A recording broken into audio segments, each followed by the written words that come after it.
আগেই অ্যালার্ট দিয়ে রাখি, এই তরকারিটা রান্না করলে প্লেটের সাইডে এক টুকরা লেবু আর 2টা কাঁচামরিচ অফকোর্স রেখে দিবা, নইলে পরে পছতাতে পারো। ওয়ান অফ মাই ভিউয়ার যে কিনা আলু লাভার আবার নতুন রাঁধুনি, সো আমি চিন্তা করলাম তার জন্য একদম সহজ আর অনেক অনেক মজার একটা রেসিপি শেয়ার করে ফেলি। তো হিয়ার ইট ইজ। আজকে আমি রান্না করব আলু দিয়ে রুই মাছ। তো ফার্স্টেই আমি রুই মাছগুলোকে হালকা একটু ভেজে নিব। আমি এখানে 5টা মিডিয়াম সাইজের আলু দিয়ে মাছগুলোকে রান্না করব। সো আমি এখানে বড় মাছের 6 পিস মাছ নিয়ে নিয়েছি। আচ্ছা, এখানে নতুন রাঁধুনিদের জন্য আমি একটা কথা বলে রাখি, এ ধরনের যে কোনো মাছের তরকারি রান্না করতে কিন্তু এই মাছ আর তরকারির রেশিওটা খুব ইম্পর্ট্যান্ট, তাই এটা একটু বুঝে শুনে দিতে হবে।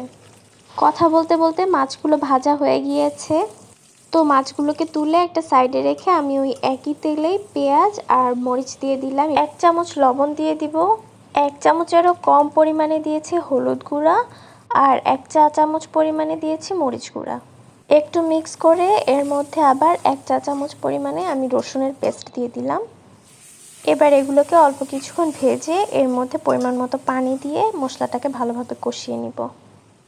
তেল উঠা উঠা ভাব হয়ে আসলে এই যে এরকম সাইজ করে কেটে রাখা আলু, এগুলো আমি দিয়ে দিচ্ছি এর মধ্যে।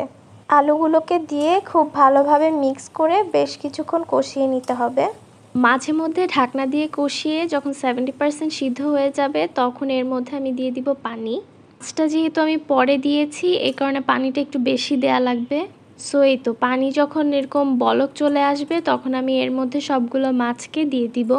খেয়াল করলে দেখবে মাছগুলো পানির নিচে একদম ডুবে আছে, এইরকম পরিমাণে আমি পানি দিয়েছি। তো এভাবেই কিছুক্ষণ রান্না করে ঝোলটা শুকিয়ে আসলে তখন এর উপর দিয়ে ধনেপাতা ছিটিয়ে দিয়ে চুলাটা অফ করে দিব। অ্যান্ড এই তো রেডি ডেলিশিয়াস লুকিং একটা ডিশ। আবারও বলে দেই, কাঁচামরিচ আর লেবু ছাড়া খেতে বসো না, পরে আফসোস করবে।